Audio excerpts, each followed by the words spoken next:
Cet après-midi, Philou et ses amis ont lancé une grande partie de saute-mouton. Celui qui sera le plus habile et le plus efficace récupérera le plus de jouets et remportera le concours. Durant la partie, chacun a une figurine à soi. Si on n'est pas 4 à jouer, eh bien quand même 4 figurines, et on avancera sur les cases, pour la première case devant leur panier, les figurines, pour qu'elles occupent un emplacement du jeu.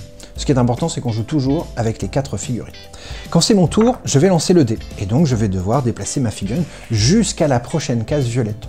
Au fur et à mesure, nos personnages vont occuper les cases, et à un moment donné, quand ce sera mon tour, j'aurai peut-être l'occasion de sauter au-dessus d'une figurine. Là, j'avance jusqu'à la prochaine case verte, ça ne fait rien, mais si on était dans cette situation-là et que je faisais du vert, eh bien je compterais 1, 2, j'ai sauté au-dessus de 2 personnages, 2 animaux, pour aller jusqu'à la prochaine case verte, celle qui est indiquée par le dé.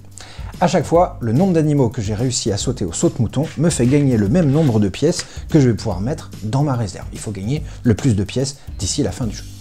Dans le jeu de base, le sens de rotation, le sens de déplacement de nos personnages est imposé par le plateau. Les tuiles qui sont ici nous obligent à tourner dans ce sens-ci, dans le sens des aiguilles d'une montre.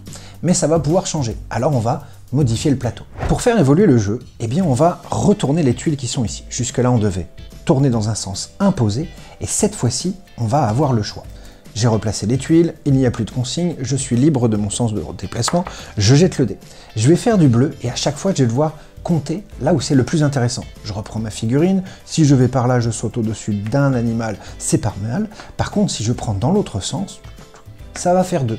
À chaque fois, il faudra que je trouve quel est le sens, le coup le plus intéressant pour récupérer le plus de jouets possible.